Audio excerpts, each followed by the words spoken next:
All right, all right, all right. You're listening to the We're Talking Football podcast. I'm Weston. With me, as always, the right-hand man, Lou.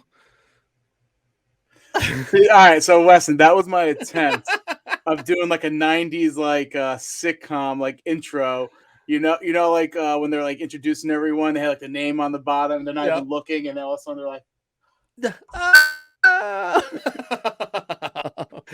Sad news, this is only our audience would know what the 90s sitcoms were doing and what their intros were. So I think I try to channel my inner like Family Matters or Perfect Strangers type shit. oh my God, dude. Two greats, by the way. Balky Bartakamis, right? And Come on, cousin, Larry Appleton. Weston.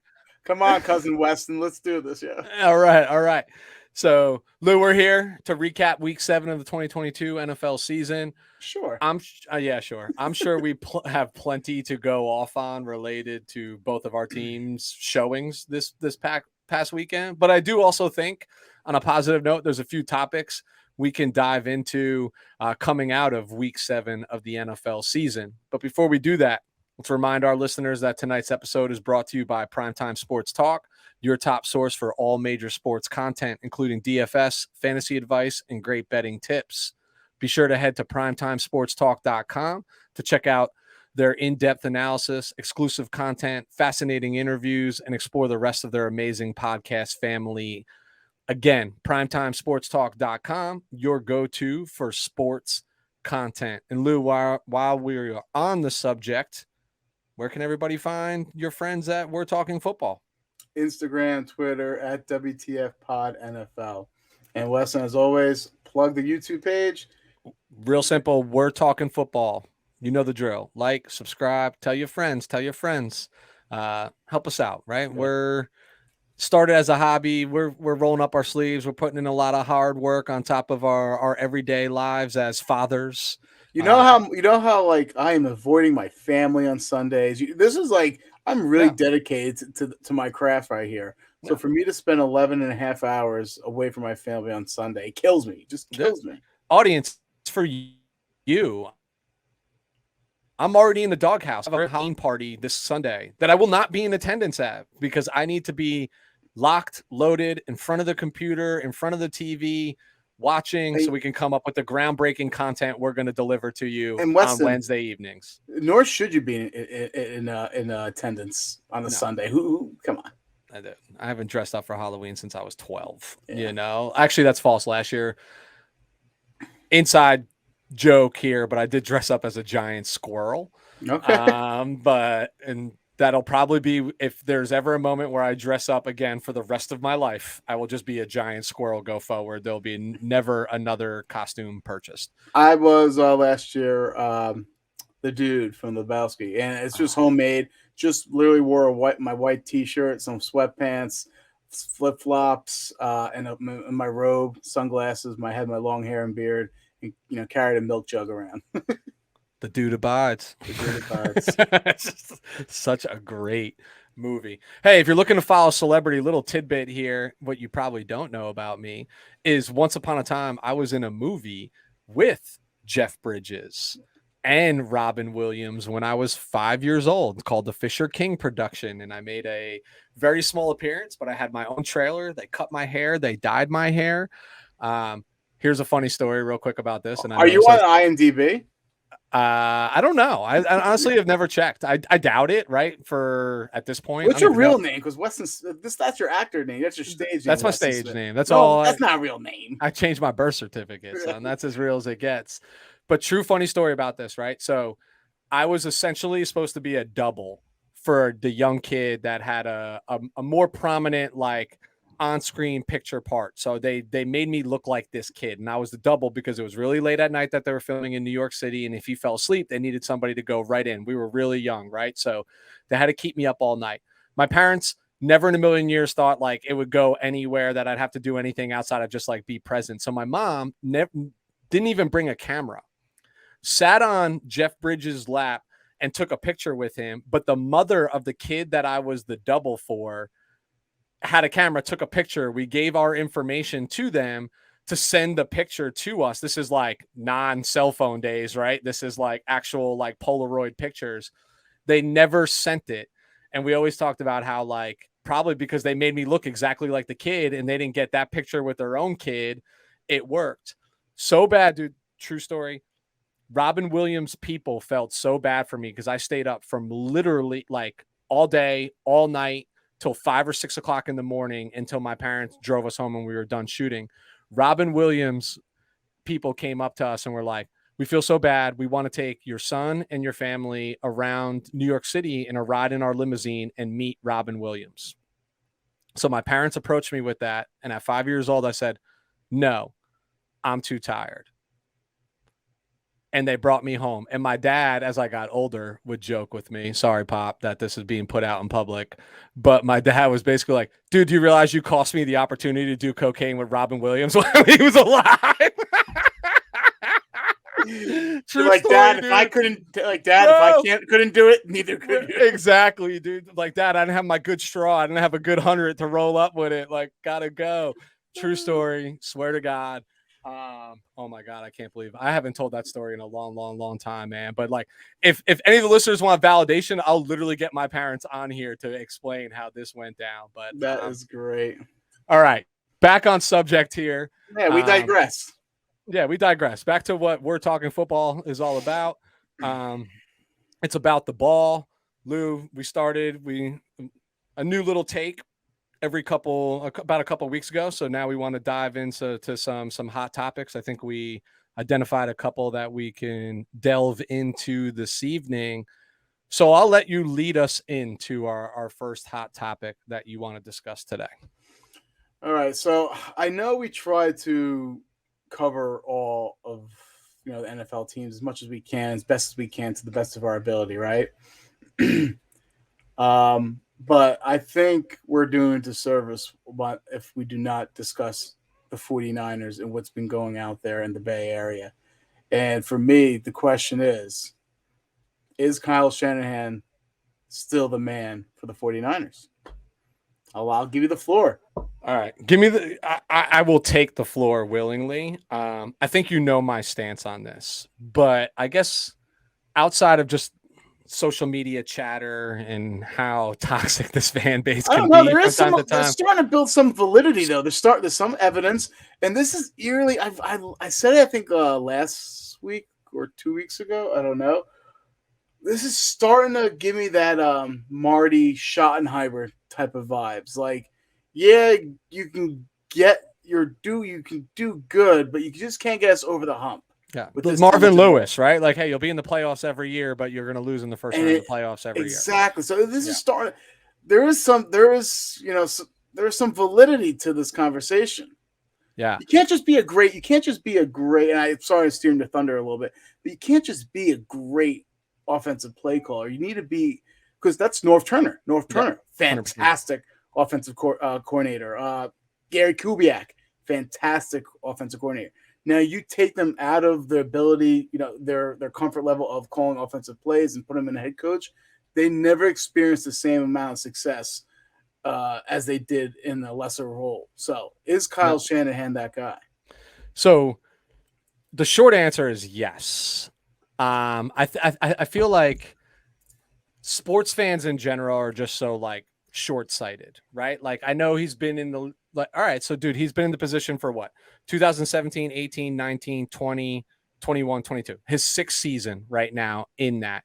We know what roster he inherited in 2017. It was abysmal, right? They started the season 0-9, dude. Abysmal. 2018, hey, you brought in this prize quarterback that helped you win 5 straight games. He gets injured early in week 3. We know how the rest of the season goes. We're drafting Bosa in 2019. Yet, 2019, he's playing in a Super Bowl. 2020, the team was literally probably the most injured football team I've ever seen in professional and like in the NFL, like with what they sustained. 2021, back in the NFC Championship with some struggles. So what I'm saying is, like, we're questioning a guy that's made 2 conference championship appearances and a Super Bowl appearance in less than 5 seasons, essentially, right? Like, that's pretty successful, right? Like, I mean, look around the NFL. How many other coaches can say that? Can't, right? Like, you just can't. And I think a lot of this is like, is the way they lose games sometimes, the way they win games sometimes. And I have a deeper question related to this, and it's more of an observation than a question. But the short answer to me is yes. The body of work tells me what I need to know. The play calling, not all time. No, there's no play caller in the league that's perfect every single time, right? And I think he just gets highly scrutinized. We talked about this because the way he treats the media, the way he carries himself, the way he does things. So you just want to like pick at him and you want to pick apart. But I'd always argue this, like, okay, 49ers fans, who else do you want? Oh, you want Sean Payton? But we've somehow forgive Sean Payton all the time for those 7-9 seasons with a Hall of Fame quarterback, right? With a Hall of Fame quarterback in Drew Brees. Like, we forget all that. And then I look around the rest of the league and I'm like, all right, I could think of like 5 coaches, maybe, that if Shanahan left this team, that I would be comfortable with coming in and running this team. It's the coach question is the same as the quarterback question.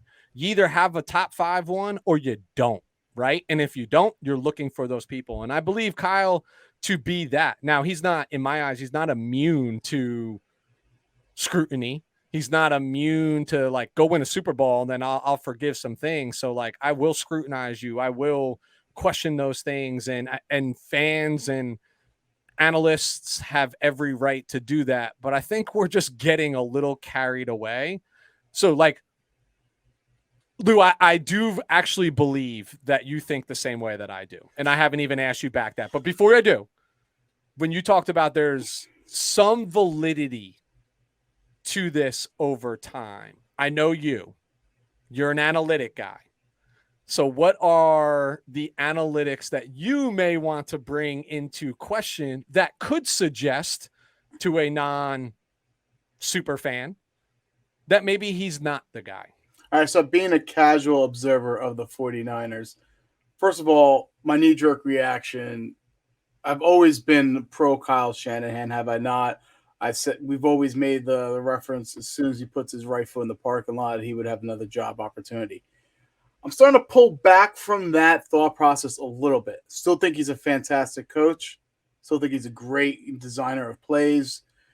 But I'm starting to realize maybe he's not so Teflon as I thought. And maybe there's a little more chinks in his armor than I originally thought. Because obviously, you know me, I came up, I saw some stats on social media. So that's where I get all my news and all my medical advice too from, as Twitter, Instagram, Facebook. You'd be surprised how many educated people are just giving away free, intelligent advice. But anyway, I digress again. That a couple of the things I saw, these were the stats that I saw with Kyle Shanahan during his tenure as the 49ers head coach. So for this season, he's 0-2 when he's down at halftime. That's not a huge sample size, right? But since 2017, in 37 games, he's 7-30 if he's down at halftime. That's pretty bad. So if he doesn't have a lead, he shows an inability to kind of come back in games. Yep. I don't know what you want to call it. You could blame it on the quarterback play. I get that because of the injuries and what have you. But you still think if you're a good coach, right, that number should be closer to 500. And I'm going to use Mike Tomlin as an example, right? Especially towards the latter years of Big Ben's career. He still never had a losing record with Big Ben and that noodle arm of his. So you're starting to have to think that these numbers are eye-opening, eye-popping, and more numbers since if he's down after the third quarter. In 35 games since 2017, he's 4-31 if he's down in the third quarter, incapable of coming back in the fourth quarter. If he's down 3 points plus after the third quarter, he's 1-30. This is what this is telling me. I'm being a little more critical in my approach with Shan because obviously he comes from royalty. His father was a great head coach, right? And I think I might have got blinded by that and fell in love with his schemes and his play. But it's being a head coach just more than being a creative offensive play caller. It's managing the whole game, right? And it's managing your staff, right? Those numbers were eye-popping to me. What it tells me is that he has trouble of putting a full game plan together. He starts off hot, and if he doesn't start off hot, it's done. It is done, and you can't tell me otherwise. And like I said, you can cite injuries. I get those years that you said, but still, even with those injuries, you think it'd just be closer to 1-30, Weston. I mean, how do you just? That's only 3 points. Yeah. And, I mean, even a blind squirrel finds a nut here and there. And he did. He won one of them. So let's put some context around that. So you mentioned the 6 in whatever after halftime trailing, right? So 20, I think 29 or something like that, right? Was the number 7-30, right? So their record in 2017 was 6-10. In 2018, they were 4-12. So let's just comfortably say that that's easily, and without even me having to look, just knowing that's 20 games that they lost, that they went into down at halftime with a depleted roster, no superstars, you know what I mean? Like, just totally different than the team looks right now. So there's more than half the equation right there. The one stat that stands out to me, and this is why, and I've always said this, that I'm not a huge analytic guy. I'm not a huge data guy, because I can get it to tell me and align to any narrative that I want. So, Lou, what if I told you that over that same period, when going into a fourth quarter, trailing by 3 points or more, Sean McVay was 3-25. John Harbaugh was 4-21. Bill Belichick is 4-25. In fact, the NFL average for head coaches over that time is less than 13% that they win those games. Yeah, so I know you say it's only 3 points. Hold on. Those coaches are not as feast as famine as Kyle Shanahan. You know, no, but these are the guys that if you move more Shanahan, that you need to go. That, like, those are the only names that, like, to me are like, who would I be aggressive to, like, try to bring here to coach? That's not Kyle Shanahan. You know what I'm saying? My thing is I held Kyle Shanahan in the same breath or in regards as those guys you just mentioned. Now I'm just pulling back a little bit. I don't no longer think he's a top 5 coach. I think he's top 10, but probably close towards the bottom end of that top 10. And that's fine, though. Yeah. You can win with a top 10 coach. There's nothing to sneeze upon. So that's what I'm saying. I'm pulling back on my reverence on how I feel. Totally. I thought he was bulletproof because I fell in love with his schematic on the offensive side of the ball. But don't not fall in love with what he can do on the offensive side of the ball. A lot of his struggles does come down to execution, right? Like, it does. But I think I too have concerns about Kyle. My concerns are different. They're not related to these metrics and everything that everybody wants to talk about. My concerns are, and you made this point just a few moments ago, and you're validating it for me, is I don't ever question the play designs, the scheme, what he's trying to do. I think he's a difference maker there. What I question is his ability to adapt to the game and make adjustments. And this goes into my further point. If you look around the league and you look at the Kyle Shanahan tree, right? The Kyle Shanahans, the Sean McVays, the Matt LaFleurs, the Mike McDaniel. I would argue that those 4, outside of maybe Andy Reid, probably script the best first 15 to 30 plays that you see, right? Like, they are just mad scientists in there. They understand what they're doing. They're geniuses. They're drumming it up. They're uber creative. Where I find all 4 of those individuals to lack is adjusting. I think McVay is probably the most seasoned of these 4, or is the best out of these 4 at doing this, is just adapting to the game and making those adjustments. Like, dude, I look like, would they play Sunday night or Monday night? Pittsburgh, Miami, Sunday night.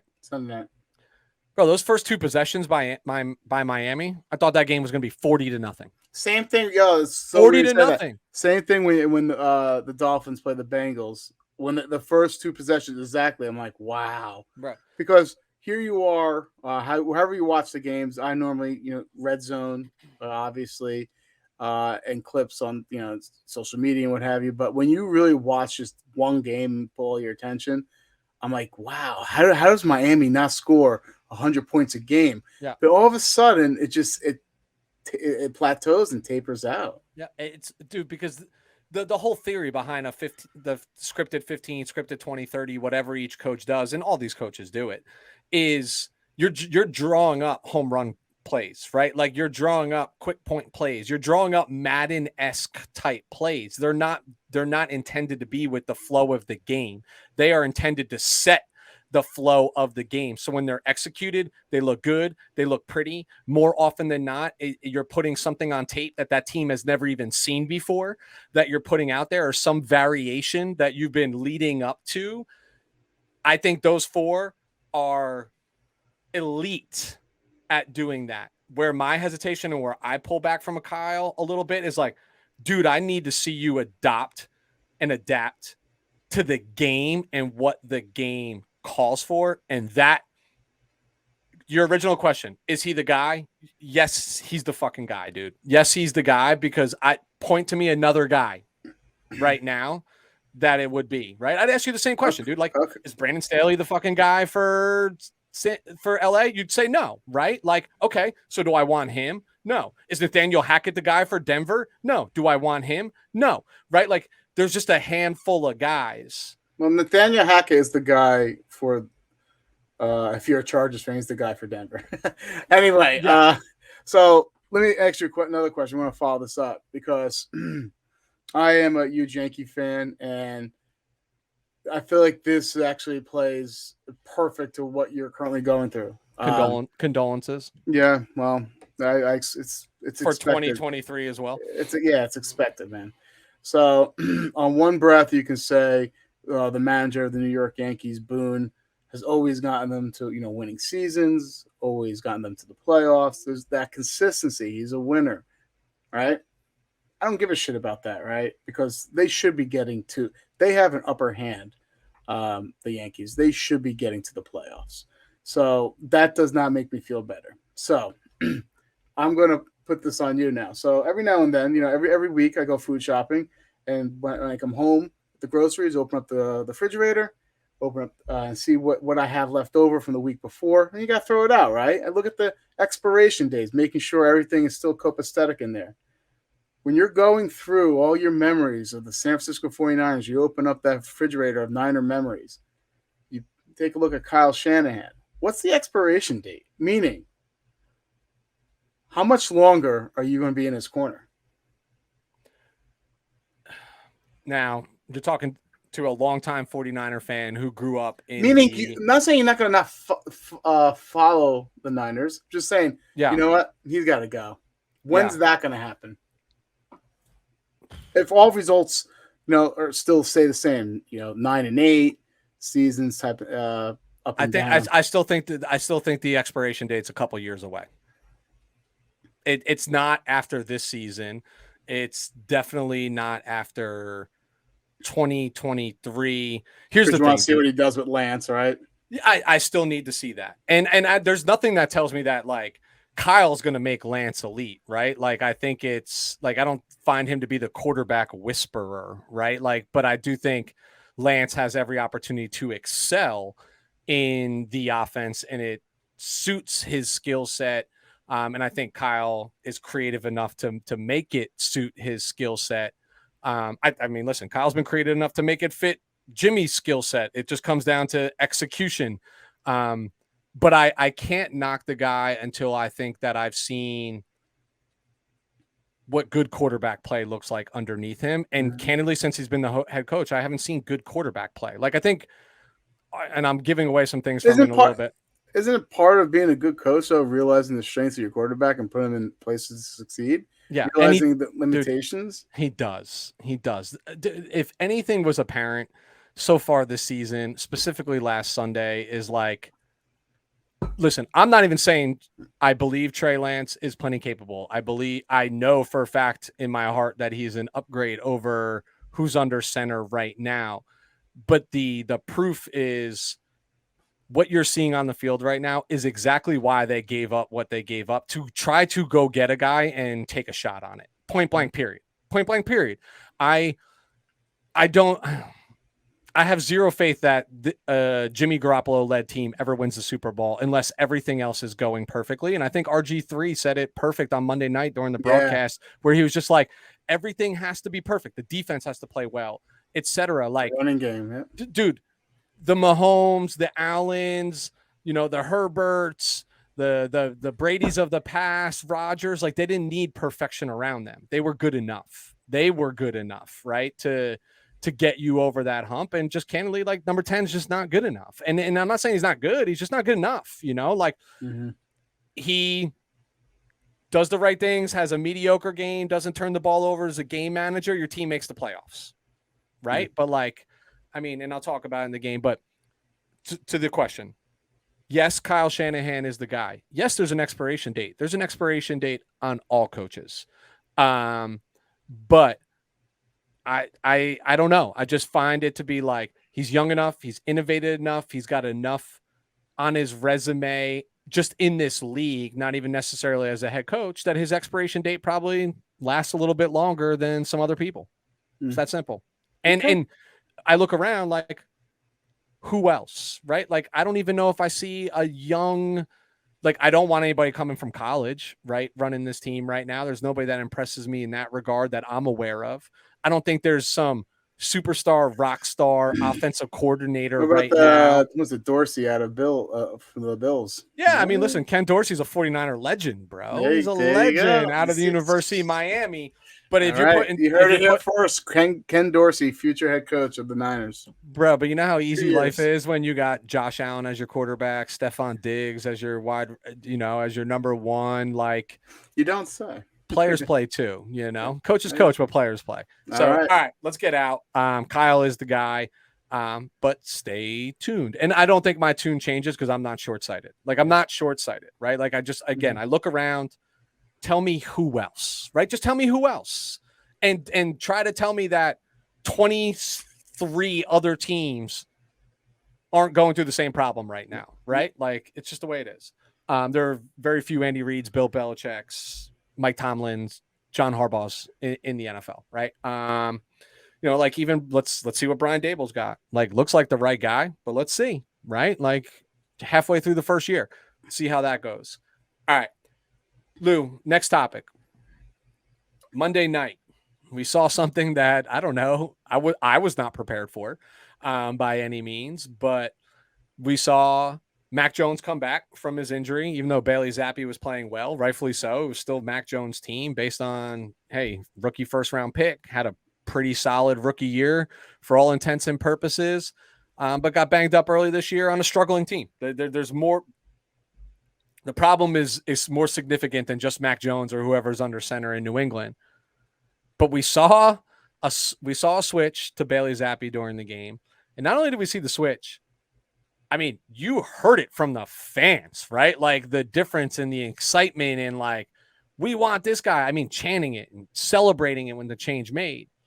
But we know Bill Belichick doesn't just do things to appease anybody other than himself. But in making that switch, and now the carousel that you see, I guess the only question here to ask you, Lou, is did Bill Belichick jump the shark? All right. So, what a weird game. And like you said, we both had New England winning that game. And you starting to hear the chatter. It started last year, and now it's getting a little louder that everyone's starting to see that Brady was the cause of all those AFC East division championships, all those Super Bowls and what have you. All right, so just sticking, from this year though. First and foremost, to lose to the Chicago Bears at home in the fashion they did was extremely shocking. All right, so I'm not saying that it was shocking that it was shocking that the Bears did defeat the New England Patriots in New England. That was shocking, but it was the manner that also made it ridiculously shocking. The Bears offense, who we've chastised time in and time again on this show for being putrid, god awful. Name any other adjective, adverb, whatever you want to, name to give the Bears a bad representation from an offensive standpoint. That's what they are.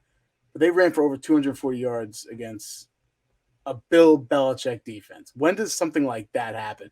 no matter where Bill Belichick goes, he brings that defense with him, and that's what's shocking. And even to compound it now, they're 3-4, this year, but to compound it, to play musical chairs and have a QB fiasco in the manner it did in the middle of a game, what was he thinking? What was he doing, to be honest with you? That's something you see from the colleges like Auburn and Florida, that they had these two quarterbacks. One was a transfer from Ohio State or something. That is that type of bullshit you see from college teams because they're uncertain. They don't know who is going to be the hot hand. It's the uncertainty at the QB position. And what even befuddles me more, Weston, is he was going from a pocket passer in Mac Jones to a pocket passer in Zappy, right? It wasn't like they had completely different skill sets. It wasn't like he was going to a mobile quarterback. So I don't understand what Belichick's doing. Not a lot of people do. But I'm starting, me being the profession I am, I'm starting to see this is where you're starting to see if you're doing an analytical, research on like a stock or whatever. This is where it's like, it's probably a good time to sell and get off this Bill Belichick and New England train here because I see it keep on going down, from last year until this year. Yeah, I'm perplexed, right? Because think about like the investment made, a first round pick, right? All good. I would say on paper, like he was a competitive, competent quarterback in his rookie year. Just came back from injury. I usually just feel like this early in somebody's career, like you let them work through that game. You let them work through the struggle. Even when he was having those struggles, it wasn't like the game was out of hand, right? Like it wasn't like they were down 28 points and like, let's just make a change and Zappy's coming in mop up time. Yes, Zappy was an instant injection or lightning in a bottle for a short period of time. And then we saw how the rest of the game went for him as well. He encountered difficulties and struggles. It just doesn't make any sense to me. Like it literally just doesn't make any sense.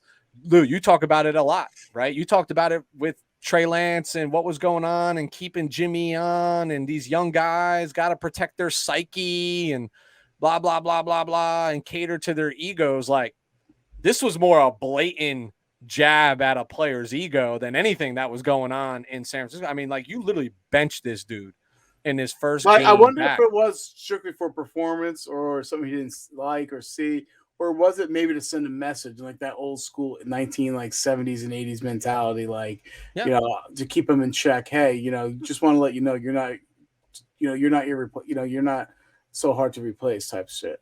And who knows what Bill, right? Because like you said, like whoever knows what he's doing.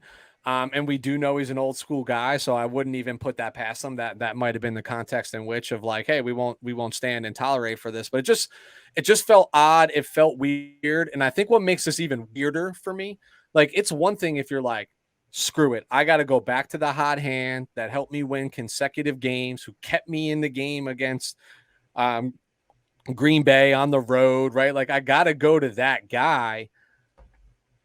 Then usually you stay with that guy, right? And let that guy work through. But now you're already hearing like Max the starter this week. And then you hear the no quarterback controversy here. And I'm like, well, what I just saw tells me otherwise. Yeah, I just don't feel like they know what's going on there. And it all stemmed from this offseason for not naming an offensive coordinator.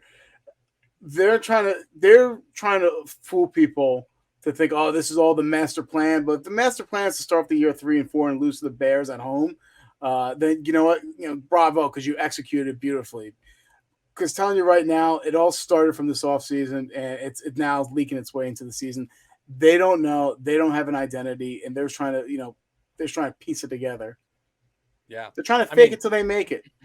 This is where, and we talked about this beginning of the season, the loss of Josh McDaniels on the offensive side of the ball hurts. And he's another one of those guys we talked about. Great offensive coordinator, probably not a great head coach, right? As we're seeing.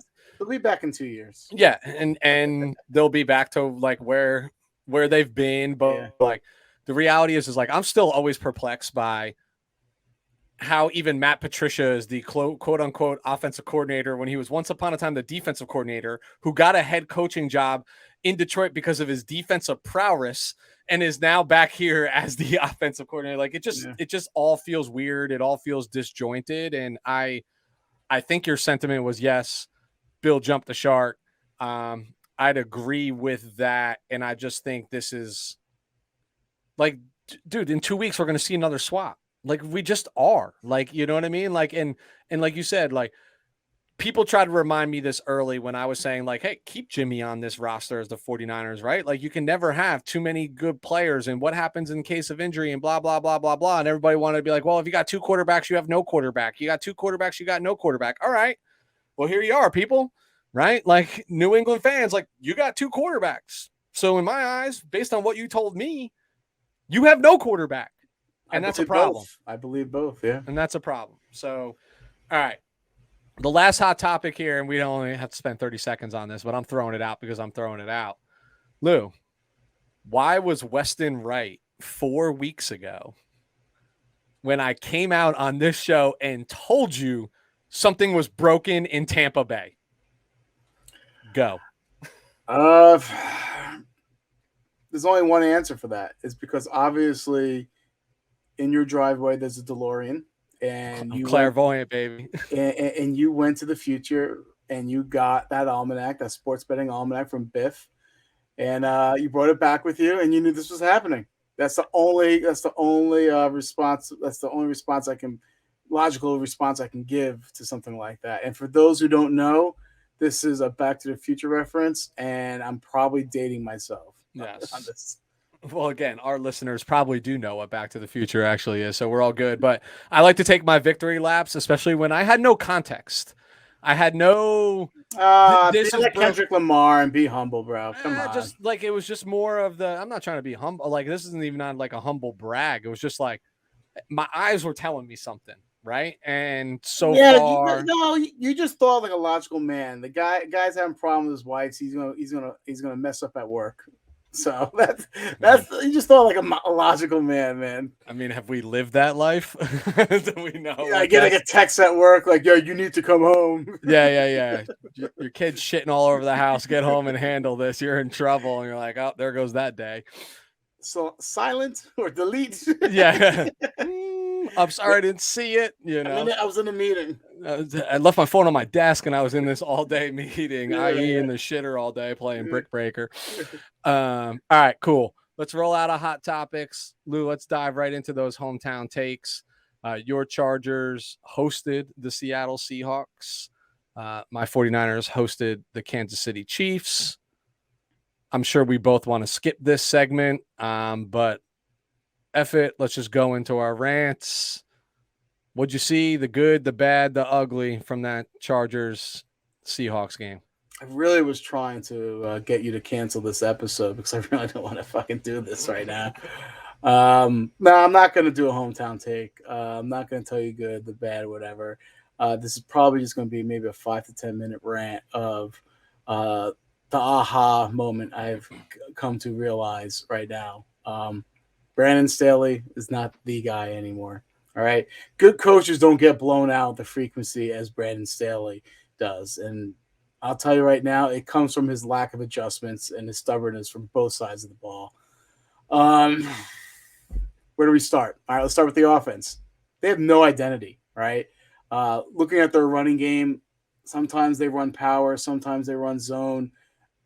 They're just not comfortable. They can't run block because they don't know what type of identity they are from a running standpoint. They can't stretch the field. Everyone's chastising Justin Herbert because he's not throwing the ball far like he has in his first 2 years. And I get it, right? So from a personnel standpoint, I get it.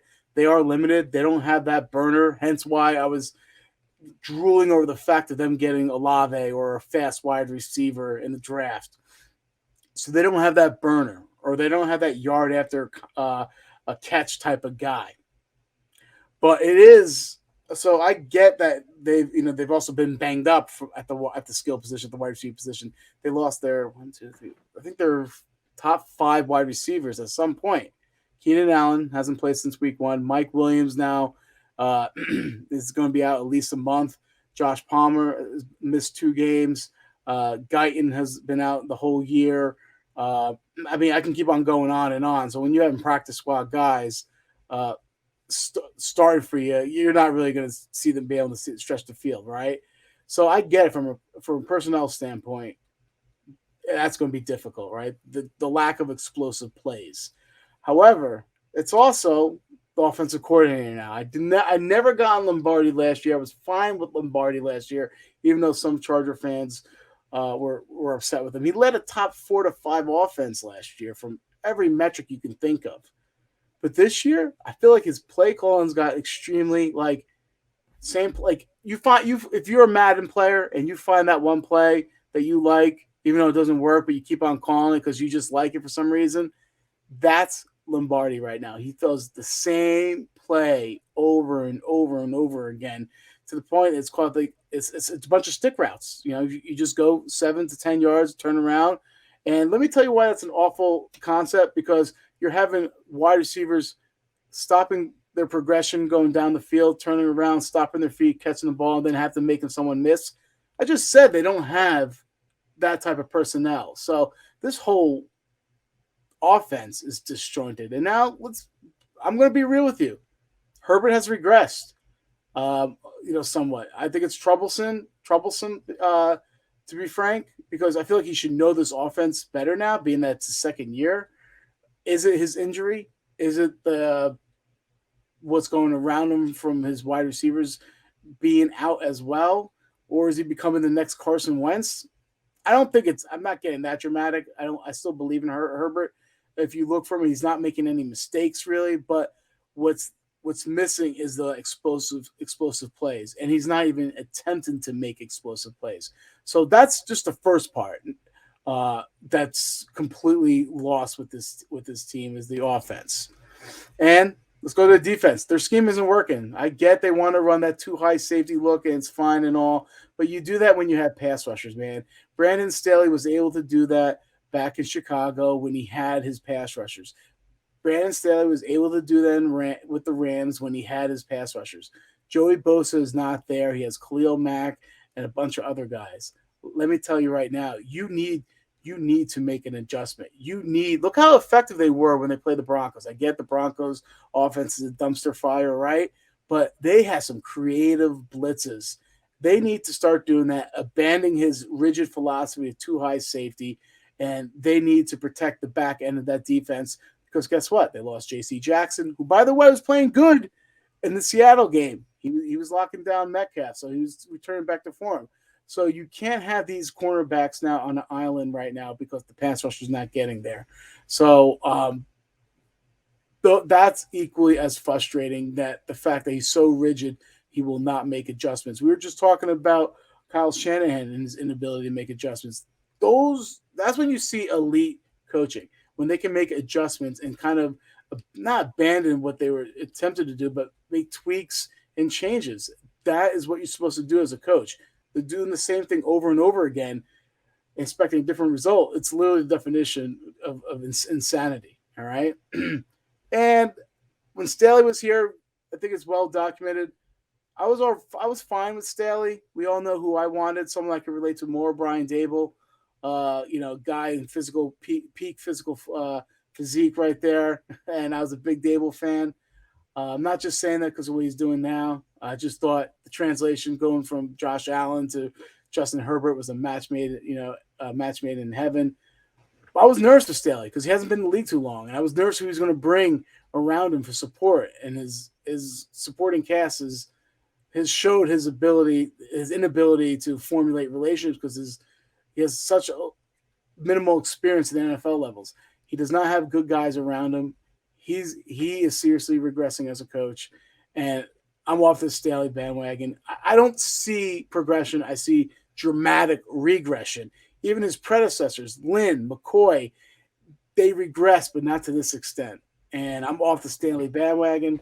That was my 2 cents, and that's all I can say. There's nothing good from this game, and they got beaten by an inferior team, in my opinion, a more physical, inferior team.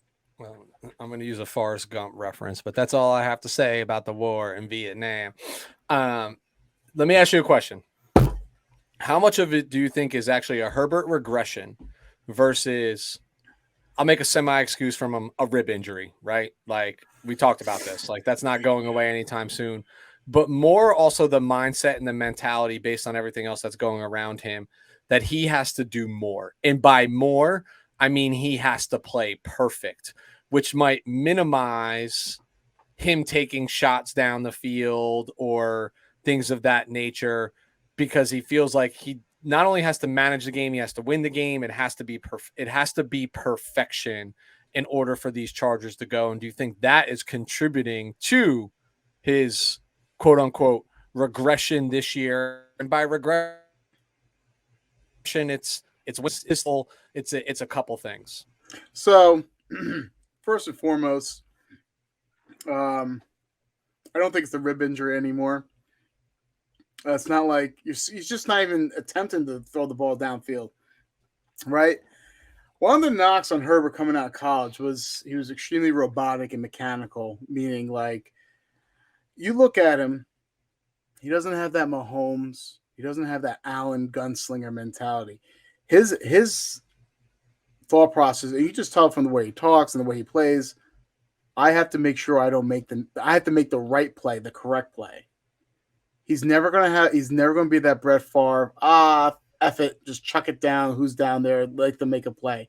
That's not him.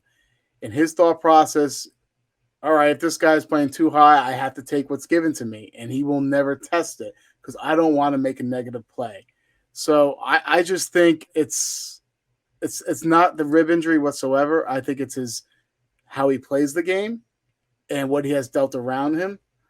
Because he is still playing at an elite level from the regards where they're one of the least sacked. He's one of the least sacked quarterbacks out there, and you just look at him. His pocket awareness is fantastic and everything like that, but he doesn't have that gunslinger mentality where he really challenges the defense.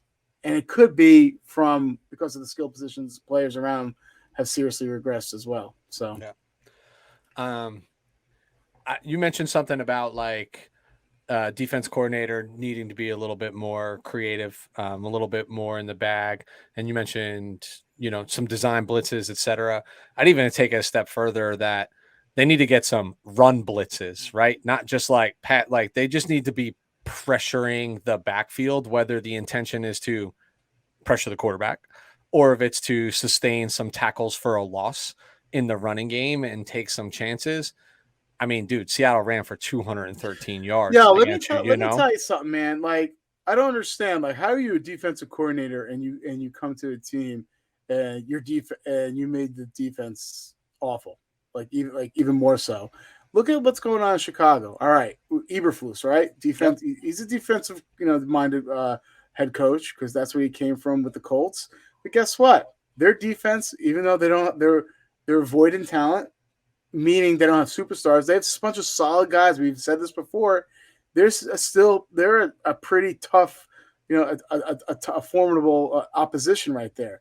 They don't have half of the amount of talent as the Chargers do. So I'm sorry. I think Staley is nothing more lately than just a good soundbite, and he's just trying to sound intelligent. I'm done with him. And you might think I'm overreacting. No, because I've seen this movie twice already. Just like what I was talking about with Aaron Boone and the New York Yankees. I'm overreacting that they didn't get to the World Series. No, because I've seen that 7 years in a row right now. So I've seen this with the past regimes. And if you really want to put the onus on, the GM has to get fired because guess what? This is his third time hiring a losing coach. Can't identify a winner. And they're on the verge of pretty much wasting away Justin Herbert on a rookie contract. Yeah. I think the other item of note here is you mentioned the JC Jackson injury, obviously out for the year. My concern around that was not like, as we talked about it, like he had struggles when he got back into the lineup, knocking off the dust, rust, whatever it is. Right. But we both think very highly of JC Jackson's skill set, and how excited you were when they went and got him for what they got him for, etc. I don't think that's like a short-term hurt. I think that's if this team turns the corner, they're in playoff contention. That hurts when you face those more high-powered offenses. Playoffs? What the fuck are you talking about? I'm Bro. not even trying to be Jim Mora here at all. Yeah. Playoffs? At this rate, I looking at the record and how they've been playing, I mean, how do you? I can't even think of playoffs. I'm just hoping. I'm thinking maybe they beat the Colts, and there's one other team. I think. Oh, the Broncos again, especially if the Broncos do a fire sale. But like, I think they have another 9-8 season. Guess what? They missed the play. I don't think they make the playoffs this year. I mean, dude, they're essentially it's week plus or 7. minus 7 or 8 seed, right? You know what I mean? Like seventh They or are the eighth 7th rank. seed, but come on, man. The wheels have fallen off real quick, especially with the injuries they've had, man. Yeah. I mean, they just lost Mike Williams out for a month, and they lost J.C. Jackson out for the year. And you think during this trade deadline, you think they're going to try to get a wide receiver? Even false. No, they're not going to. And if they do get a wide receiver, it's going to be one of those guys that make you go, "Who?" Yeah, Trent Sherfield. Yeah, exactly. Exactly. You hear all these other teams during the trade deadline out for wide receivers. You don't hear anything with the Chargers. They are literally just going to run it back with Keenan Allen and his bum hammy and Joshua Palmer, who's perhaps one of the most overhyped players, coming into the season for the Chargers. Yeah. And guess what? If one of those go down, you're thrown to DeAndre Carter, who's just a special teams guy, and you're thrown to a bunch of practice squad guys, Moore and Michael Bandy. I'm sorry, man. Yeah. They are going to risk it again, and it's just a shame because we're going to talk about this probably a little later. Look what the Eagles just did. Eagles are 6-0, right? First in their division. What are they going to do? They put their foot on the pedal even more so, right? Yep. Just like Johnny in Karate Kid, they go for the leg, and they just traded. They got the Bears to trade Robert Quinn to them for a 4th-round pick, and made the Bears pay all Quinn's salary. Yeah, that's what good teams do. You don't just sit on your laurels and be like, oh, we're first in division, everything's gonna go fine. No, you keep on going, and guess what? The Chargers, they have such a complacent mentality. Always have and always will, and that's why they wasted Rivers' career. And guess what? That they're on the precipice of doing the same thing with Justin Herbert. Put him in a body bag, Johnny. That's bully ball what the Eagles did, by the way, to go like I don't know if 4th rounder for Robert Quinn. No, I've read some things about Kamara too. So like, yo, you imagine putting Alvin Kamara in that offense right now? My God, that'd be one of the most versatile offense out there. My God. All right. So I don't want to talk about it anymore. You know what? I'm so grateful that they're on a bye this week, right? Because I can finally enjoy a Sunday. And guess what? I'm so happy they're on a bye this week because next week my hometown take is like, hey, at least they didn't lose on their friggin' bye. Well, maybe because they're not gonna get anyone before the trade deadline. But you know what? I've never been happier that they're not to see a Chargers game. I get it, dude. I get it. I'm looking forward to the bye as well. This is what happens, Weston. You gave me hope this offseason.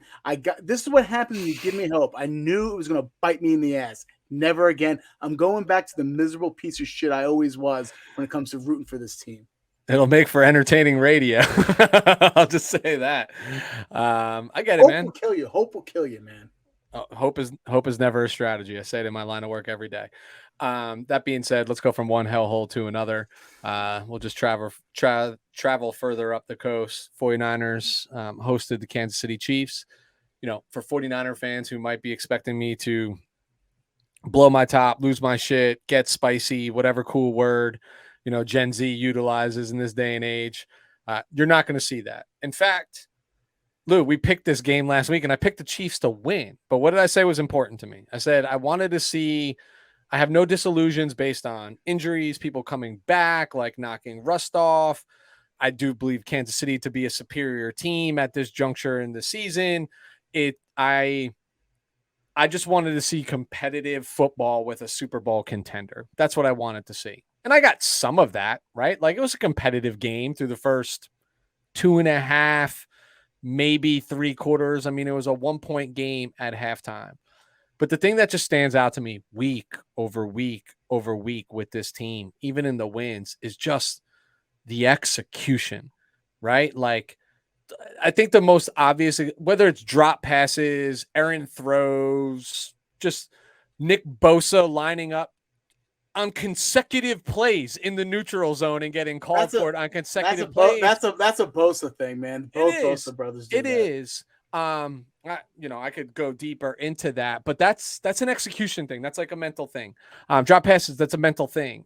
Like Jimmy just not getting through his progression's a mental thing, right? Like Jimmy's great when the first read is open, right? Like he gets that ball out fast, gets it right to him, plays happen as long as he can put the ball on the money, which happens here or there. But the most obvious, there are three main things that I think of when I think of execution in this particular game. The pick right before half, right? So you punt the ball, you force the special teams, you cause a turnover on special teams, you get the ball inside their 20-yard line, under 2 minutes to go in the first half. And with two open wide receivers, mind you, you force a throw, which just takes points off, right? Like in those instances, like a touchdown's nice, but like you take you can't walk out of that scenario with less than 3 points in that tight of a game, and you have an opportunity to go up at halftime. But that's the risk reward with Jimmy, right? Like those things happen. The other two are on long third downs. I think one was late third quarter, one was early fourth quarter, while the game was still relatively tight. One was like a 3rd and 15, which is just eerily similar to Super Bowl, and goes for like 41 yards to Valdez-Scantling, right? Another one where they hit Juju for like another 20 something on like 3rd and 8 or 3rd and 9 or something like that. Where both of those, like if you get off the field, and it wasn't just like, hey, dude, great play, right? Like great play, wide receiver made a catch, Mahomes made a throw. Like it was just flat out busted assignments. Like somebody fell asleep at the wheel on the defensive side of the ball, and that I struggle with. You gotta give credit where credit's due. Andy Reid's Then listen, Andy Reid's the best coach in football right now. Right now, he's the best coach in football. Yeah. And I know Bieniemy is the offense coordinator. No, he's not. No, Right. This is why he hasn't been hired as a head coach, among some other things. But like everybody knows, it's Andy Reid's show, right? Like, Andy's he's a genius. Love everything about him. But that's what I think of when I think of like execution. The other thing that plagues me about this game and last week is statistically this was the number one defense in the NFL prior to the last 2 weeks, and they certainly have not looked like that. Right? They got dog walked by the Atlanta Falcons, who played bully ball on them. And then this week, they got mollywopped in a quarter, right? Like in a quarter. I'm loving these adjectives there. Right? And in a quarter, this game got out of hand. I do think the score is misleading as to what the rest of the game represented, but this is what good teams can do when you give them an open gate. They're going to run right through it. So that to me is concerning. And I now have the same concern about DeMeco Ryans that I have about Kyle Shanahan. Is like, how do you adjust? How do you adapt? And why I didn't see that is because I saw McCole Hardman basically score 3 touchdowns on the exact same play 3 times, right? Like, or some variation of it. Yeah. Like, have we not learned anything in the NFL where a dude is in motion? It's going to be on the goal line. It's going to be a jet sweep, or they're going to snap it as soon as he hits the tight end's ass, and they're going to hit him in the flat. It's clear as day. It happens every time. I'd rather you get caught over pursuing that and then do a shuttle pass back to the tight end or to the running back and they walk up the middle because you chased it. But like, you can't not follow that dude in motion. Like, you can't. 3 times, Lou.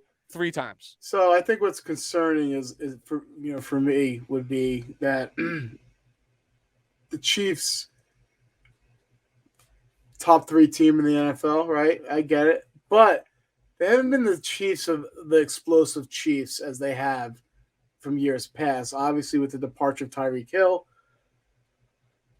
And the fact they kind of looked like the Chiefs of old against your top defense. I thought you guys would be able to somewhat put a little shell over them because look, the Chiefs, it's been a little struggle from an offensive standpoint, a little struggle. When I mean that, when I'm not comparing them to any other teams in the NFL, I'm comparing them to themselves in years past, right? Yep. That's what I'm saying. So they're a little more mortal. They're a little more vulnerable because of the departure of Tyreek Hill, and the fact that you guys made them look like the Chiefs of past. That's concerning. And the only way I actually thought you guys would win that game is you guys had to play perfect because of if you and we played far just from because from the stats I've said before, from the Hot Topic take, it's going to be you guys can't win a gunfight with them. And Lou, why can't you win a gunfight with them? Because you don't have the quarterback to match. Yeah. That's what it comes down to, dude. It's it's interesting also too hearing what I'm not sure if it was Kittle or Ayuk saying also that we don't understand why we're not doing better. We have ball players, we have talented. He's alluding to the talent they have on offense. They should be better. Yeah, and I'd agree. And that's a little interesting coming out. And I don't know who he's questioning here. You could make your theories. Is it Jimmy? Is it Kyle?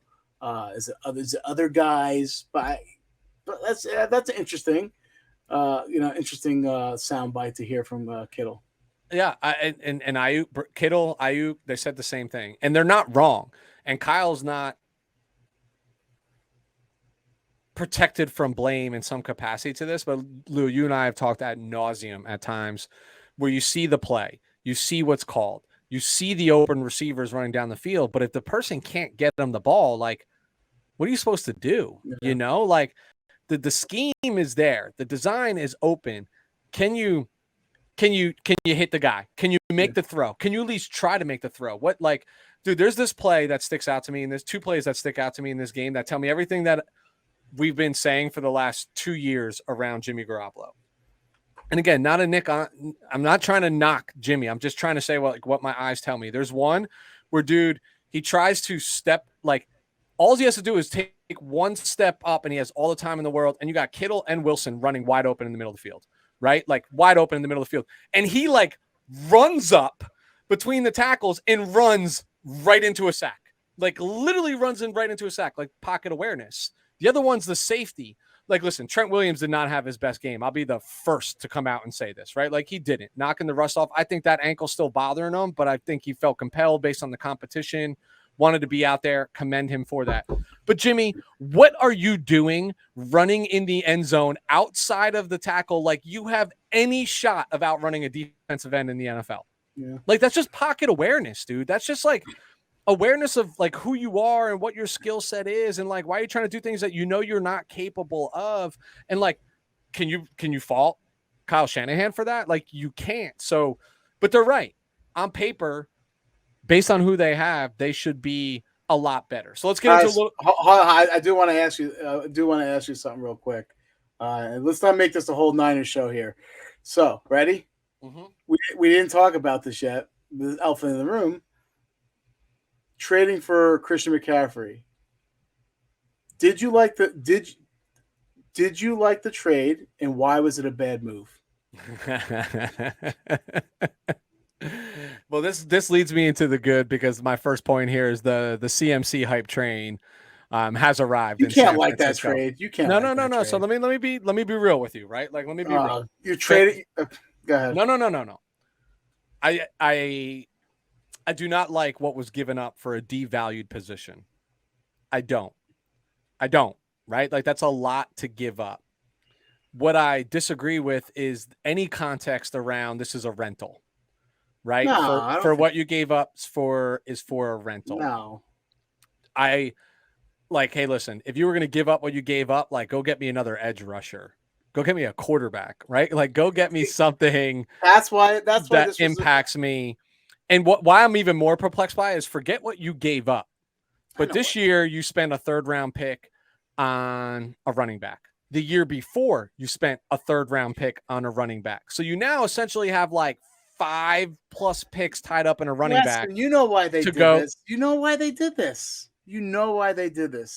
Tell me why. They did this. The Niners traded for Christian McCaffrey because there was that chatter that the Rams were looking into to get Christian McCaffrey.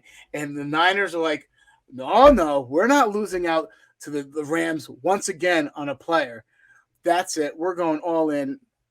I'm not saying there wasn't interest there, but I really felt like that help propel them be more aggressive, knowing that it's either we're facing McCaffrey, twice a year, or we're going to have McCaffrey. Yeah. And I think, in my opinion, I think it was an awful move for you guys, not because of the player. Love the player. You're trading that much assets for a position, like you said, devalued, and also for a guy who can't stay on the field over 2+ years now. Yep. Now, So, you were one of the biggest proponents talking about Derrick Henry chink in the armor, got hurt the first time. Man, you want to talk about injury history? I mean, you got to look at McCaffrey and be concerned, and especially the way that Shanahan goes through running backs. Yeah. So what I think is different here, and okay, so let me give you the fan side of this from my perspective, right? The fan in me, like you said, I love the player. You want also, it's exciting. Doing something is better than doing nothing. And you know what excites me more about it is what you just said is, well, shit, if Christian McCaffrey is going to be in the NFC West, I damn sure him rather be on my team than have to face him and go through that. That's part of the strategy. That's part of the thing, right? Like, is how do I keep him out of my division? Oh, I know. I put him on my team. But the thing that intrigues me, and I think you got a glimpse and a sample size of this in watching the game, specifically the first drive, right? Like, God, he looks effective in that offense. God, he can do nice things in this offense. He's going to be good. He's going to and be the good, thing that, how many games is he going to play for you guys? Well, that's where I think time will tell. But what I feel a little bit more confident in him is, like, I don't foresee a scenario, especially when Elijah Mitchell gets back, where this is not Carolina, where McCaffrey's going to take 95% of the offensive snaps. It's just not, right? And I think Kyle looks at it and says, and I mentioned this to you when we were exchanging some texts with some other 49er people, just being like, this is positionless football now. Like, this is just the mad scientist. Like, what do you do in your defense? And, like, I'm in the shotgun and I got Christian McCaffrey standing to the left of my quarterback and I got Deebo Samuel to the right. And what do you do when I, like, motion Christian McCaffrey out? And you normally, if I was to motion Kyle Juszczyk out, you'd be like, oh, this is a sweep to, or a toss to Deebo. Now, is it? Could be a quick slant or a quick out to Christian McCaffrey in the slot, who's arguably a better wide receiver than most wide receivers in the NFL. So I'd be a complete liar. And was I excited about, like, what we gave up and for the position and as injury history? No. But there's a part of me that can't help but be excited about, like, of course, what you can do. Like, we talk about playmakers. We talk about yak guys. That's what this offense is built on, right? Like, we talk about Deebo Samuel being one of the best offensive weapons in the NFL. Like, Christian McCaffrey is in that same sentence, right? Like, he's in that same sentence. And now you have them both on the same field. Like, you can get creative. And, like, in that short little sample size, what I hated about this game is 49er fans being like, where's McCaffrey at the end of the game? It's like, dude, he's at the playbook for 36 hours. Yeah. If this is anybody other than Christian McCaffrey, he doesn't even suit up for this game, right? Like, small sample size. And what do running backs need to do in the NFL? They need to pass pro. Yeah. And if you don't know the if you don't know the playbook, you don't know the pass pro. This week, look out. You're going to see a ton of Christian McCaffrey this week against the Rams. A ton of them, because he's got more time to digest. Real quick, the final good news for me is really just like, hey, George Kittle had a solid showing on National Tight Ends Day. Shout out to National Tight Ends Day last week. I thought it was great that it was Kittle versus Kelsey, and they had Greg Olsen doing the game because they talk so much about like National Tight Ends Day. But when all said and done and you really boil it down, you're a game out in your division, a winnable division against your division rival and a formidable opponent this week. You go win, you go take care of business, you're right back in the equation. Yeah. Simple. So I'm not losing my cool, but the problems that have plagued us all season continue to plague us, and they reared their head in this game. That's what it boils down to. So let's get the hell out of the Dodge here, because we've been freaking out this whole time. So let's continue the trend, Lou. What in God's name are you freaking out about? I'm not gonna lie to you. I only have one freaking out. I have two. I have two. It's basically one. Okay, I have two because I've already used mine on the Chargers and the Patriots, right? Those are my talk products. But let's go for the good. Seattle Seahawks, sole position in the first place in the NFC West, and they really seem to hit it out of the park with their rookie draft class. Charles Cross and Abraham Lucas have really solidified that offensive line. Tariq Woolen, rookie cornerback, he is tied in first in the NFL with interceptions with 4. And also, you see what Kenneth Walker just did to the Los Angeles Chargers from a rushing standpoint. And they have Denver's first round pick in next year as well, and that's a projected top 7 pick in the NFL. And you have to give them some credit because they got destroyed for letting Russell Wilson go for Geno Smith. They were the laughing stock in the offseason. And guess what? They did a great job of, again, Geno Smith comfortable and acclimated with an offense that really fits his skill set, and they built around him. And kind of shocked, I'm not gonna lie. So if you're part of that 12, I know it's painful for you, Weston. Like, shit, I thought we were going to get rid of, we were only going to be down to 2 other teams in the NFC West. I don't know, man. I mean, they're well coached, they're young, they're hungry, and we'll see. With a running game, right? Yeah. This Kenneth Walker kid's the truth. I knew it was a We matter all of knew. time. Yeah, we all knew that. Even if Rashad Penny was healthy, this was only a matter of time that this was going to happen. It's funny because I did try to. Usually, I'm very negative in these, and I tried to have something positive. And my positivity was around like if I'm in Geno Smith's entourage, I'm pretty pumped up right now because I'm sitting first in the division. Now I'm probably getting paid for meals out at restaurants in the Seattle Tacoma area. People are taking care of me. I'm a recognizable name now because I'm winning football games. But like, dude, I hate the 12. You know that. But a lot of that has to do with Russell Wilson and why you now just hate the Denver Broncos because Russell Wilson's there. You understand what he does to like your psyche as a fan and how much it just makes you like. But I've always been a Pete Carroll fan. Always, bro. He was the defensive coordinator for the 49ers last time they won the Super Bowl, right? Like, I've always had an infatuation with Pete Carroll.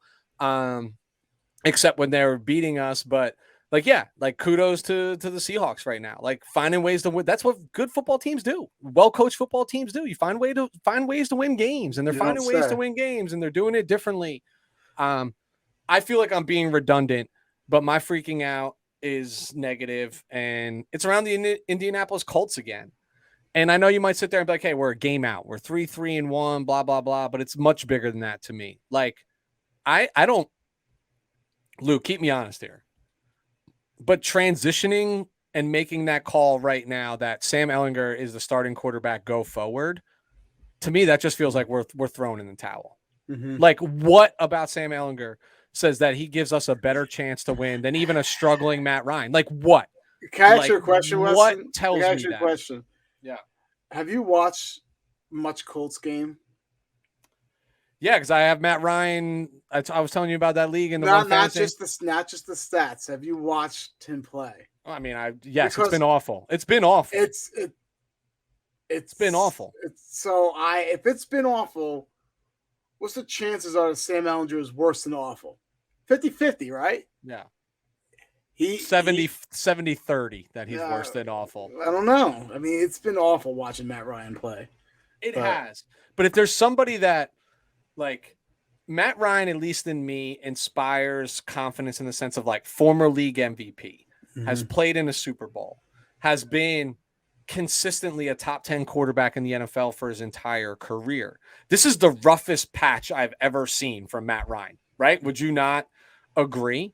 Like, something to me feel like he's cooked. Yeah, but he inspires me enough to say that, like, if anybody can get over that hump, we can. Like, listen, their number one offensive threat, Jonathan Taylor, has barely played this year, right? Yeah. Like, hey, you get a little bit of running game. Yeah, but when he has played, it's still, even in the beginning, Matt Ryan is done. Yeah, it's just so hard to find that. They're about to be in purgatory.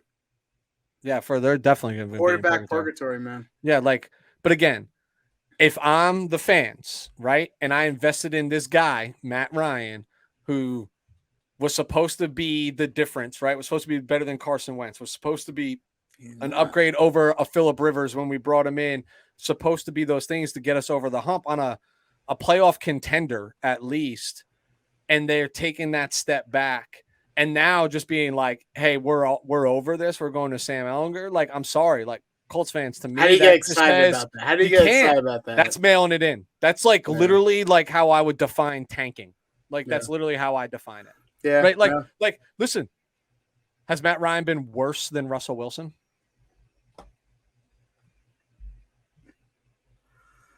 Yeah. And let me tell you why. Turnovers, man.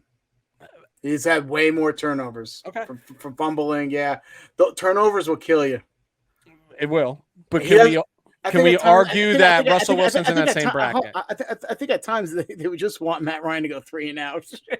Listen, there's sometimes I want Jimmy to go 3-and-out, right? Like Exactly. punt it, pin him back. Let's play the field position game. But like I would argue that Russell Wilson has not been exponentially better, right? Like through 7 games or 6 that they play because they had the bye week last week, but different. But yeah, but like you ain't mailing it in on Russell, right? Like, and you can't. You have a new coach there, and well, I don't know how long he's going to last. I mean, Frank Reich not on the like. I'd argue that his tenure lasts as long as this Matt Ryan experiment. Come home, Frank Reich. Come home. I know. Coordinator for the Chargers. Come home. That's what I'm saying. Like, but not your head coach, right? No. So this goes back to the Kyle thing, right? Like you look around, like not, hey, I'll take you as an OC, but I'm not taking you as a head coach. Exactly. Different. So I got another freaking out. All right. This one's just I expanded my scope. If I'm NFL fans in general, I'm freaking out. There's been a lot of bad football play. Like I said before, there's only 3 good teams. We all know who they are: the Bills, the Eagles, and the Chiefs, right? Outside of that, the rest are just mediocre squads. I don't care who you are. I don't care. Are you downplaying the performance of the New York Football Giants? Cut the shit. Cut the shit. All right. Cut the shit. All right. It's bad football. I don't care what you say. And I kind of blame last year for this. Last year we were spoiled. How fantastic of a season was last year. All the primetime games were insane. All the playoffs. Think about the playoffs. You had the Raiders, Bengals, Bills, Chiefs, Bengals, Chiefs, Rams, Bucks, the Bengals, Rams. Those games were insane. And now look at this year's primetime games. Yeah. Colts, Broncos, snooze fest. Commanders, Bears, snooze fest. Titans, Bills, blowout. Vikings, Eagles, blowout. Broncos, Chargers, snooze fest. Football is it's like that drug that's always going to make you feel good, but doesn't hit you as hard as it used to. Yeah. It makes you more burnt than happy laughing. And if you don't know what I'm alluding to, you know what I'm alluding to. Yeah. So, but I'm just saying in general, football has been bad this year. The play has been bad. Dude, and it could also stem from these iconic players in Brady and Aaron Rodgers playing like straight up dog shit. Yeah. That definitely brings down the league and the watchability. I can't shake the commentary by Al Michaels and Kirk Herbstreit during that Broncos Colts Thursday night game. Like, I mean, they were just basically being like, "This is awful. I can't believe we're here right now calling this game." I'm gonna be real with you. I only watched the first half, so I couldn't Dude, couldn't watch it. Couldn't do it. So funny story. I watched a little bit. You know what I did after the first half? I texted my wife. I'm like, "Yo, come back in the room." I go, "Let's watch some Sopranos." Yeah, I watched Sopranos over the second half of the Colts Broncos game. Dude, so funny because like I remember just being spent from work that day, and I'm like, I don't really want to watch this game. These are 2 like not great teams. Watched a little bit on the couch. Was getting tired. I was like, oh, I'll go lay in bed. But in our bedroom, like I only have a smart TV, so I don't have any so I can only stream and do things like I don't have like cable. So I was like, as I'm laying in bed right now, I'm just gonna pop back on this game. Ended up watching the entire game, and my wife coming up and she'd be like, "Why are you still awake?" And I'm like, "I don't know," and I'm mad about it because I just watched awful football, and now I can't go to sleep because my mind was like, "What did I just watch? And how bad was this? And nobody deserved to win this football game." Like it was infuriating. And then even the following week was not a great game. So the week after that, like again, Al Michaels and Kirk Herbstreit like literally joking, like, hope this week is better, like, you know what Amazon spent to get Thursday night games? And spoiler, it wasn't. No, it wasn't. And I'm not even excited about tomorrow night's game. We'll pick those in just a moment. But I agree, dude. I just think the NFL, the product is lacking this year. Now, what does make it a little bit more exciting is there's just a lot of teams in play. Like usually by week 7, week 8, you already like, here are the 7 teams that don't have a shot. Like even 2-win teams right now, based on how people are playing, you have a shot. But man, it's been hard to watch. Yeah. I mean, dude, statistically, the 49ers were 2-5 through week 7 last year and played in the NFC Championship, right? So statistically speaking, there's a lot of teams who are still in contention for this thing, and so And the guess what? parity We're looks gonna good. we're gonna have to watch these teams when they make the playoffs, and guess what? It's gonna be equally as bad football. Watch.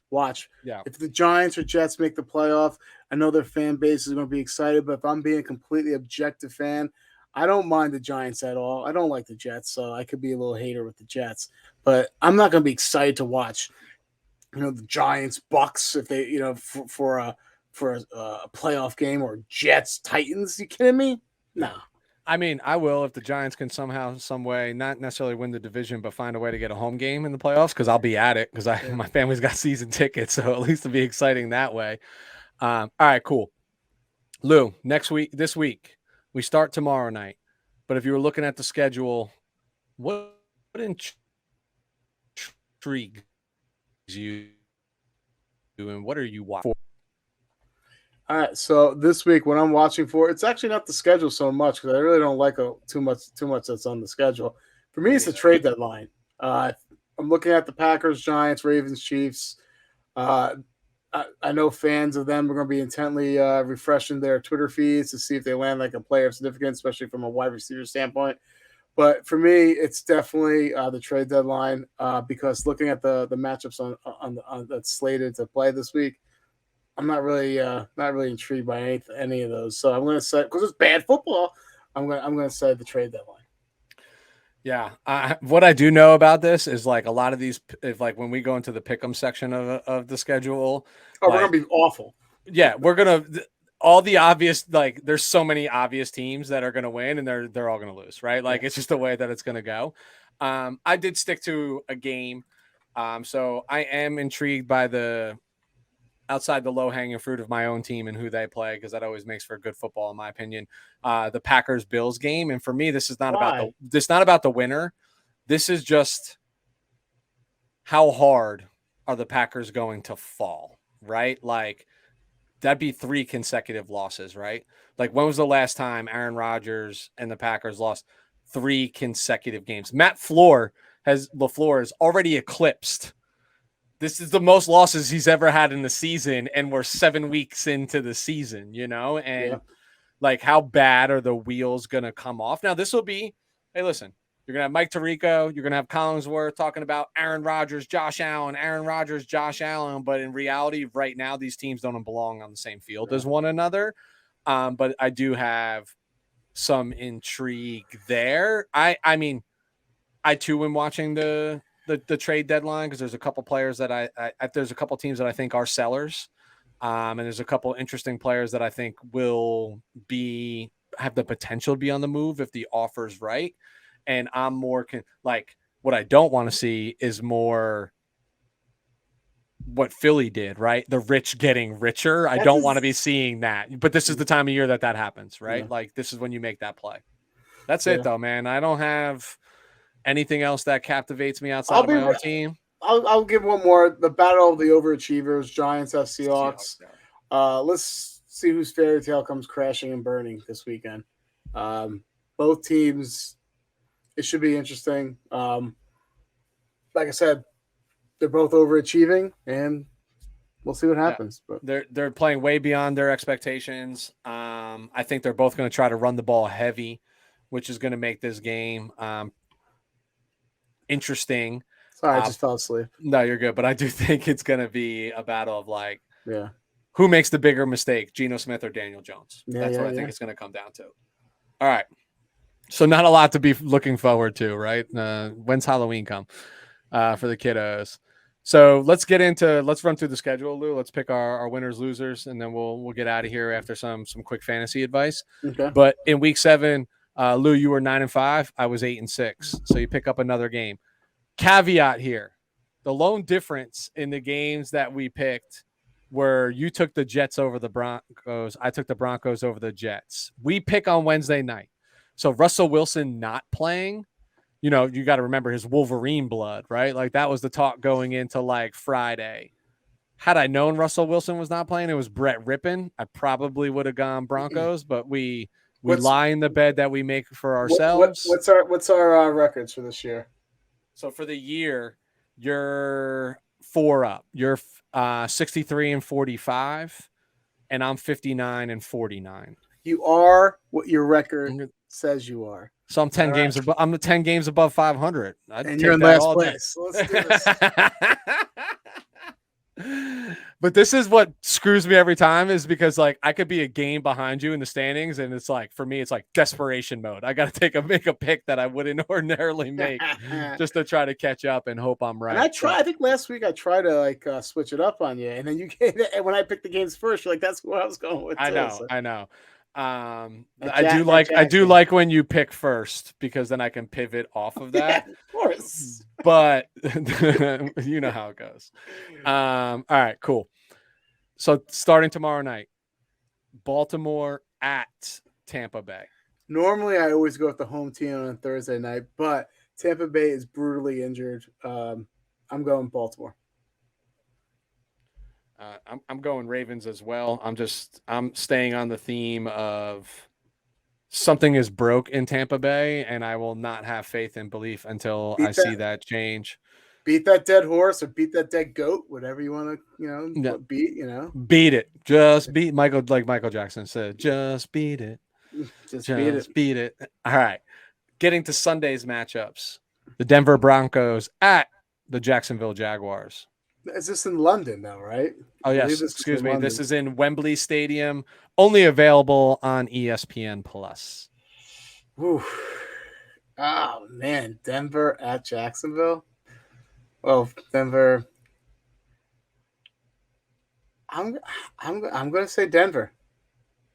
Desperation game. Wolverine comes out just enough to make to put the doubters, maybe silence the doubters. I'm going to say the Broncos here.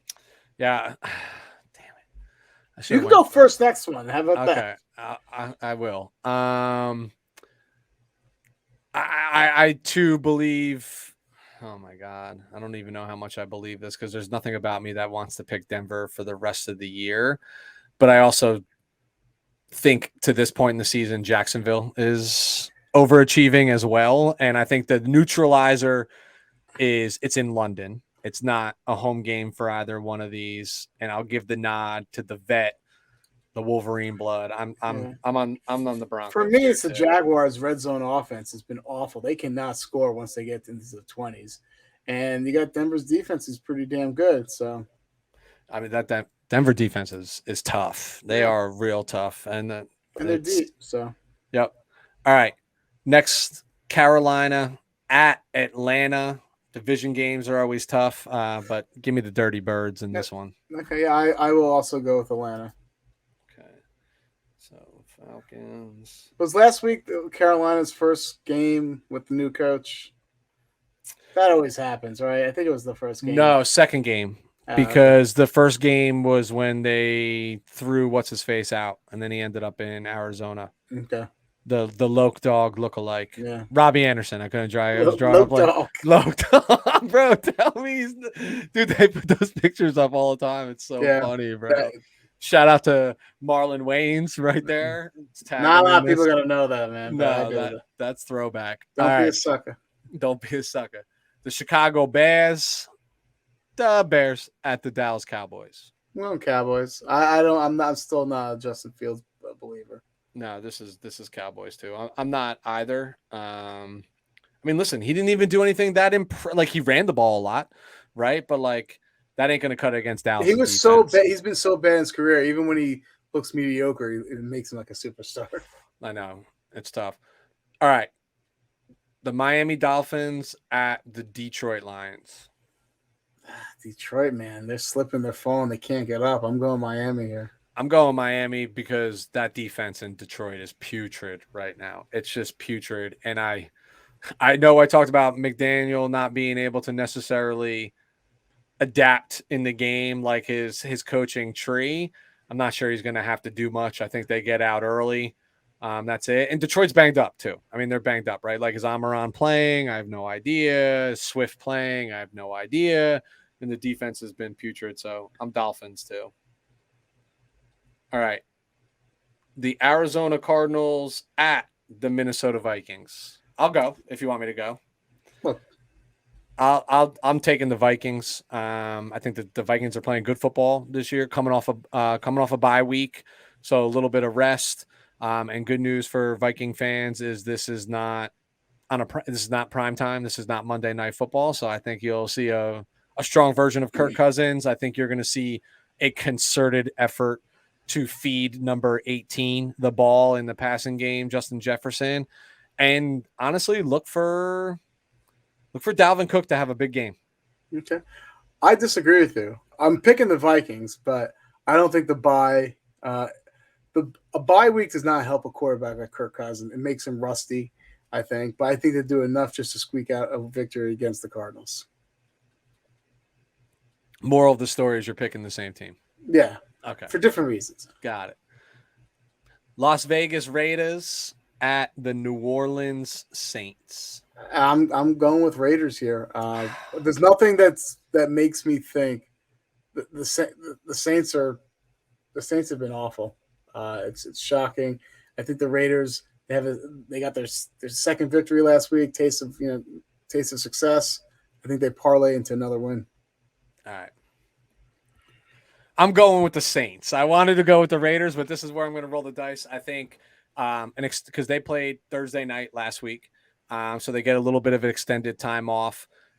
I think this game comes down to they find a way to get really creative and get Taysom Hill back involved. Every time they get Taysom Hill heavily involved in the game plan through the air, running the ball, they tend to do well in that game, and they get away from it from time to time. So I think this is the week they find a way to get Taysom involved. So I'm going to go out there, and I'm going to say the New Orleans Saints. Okay.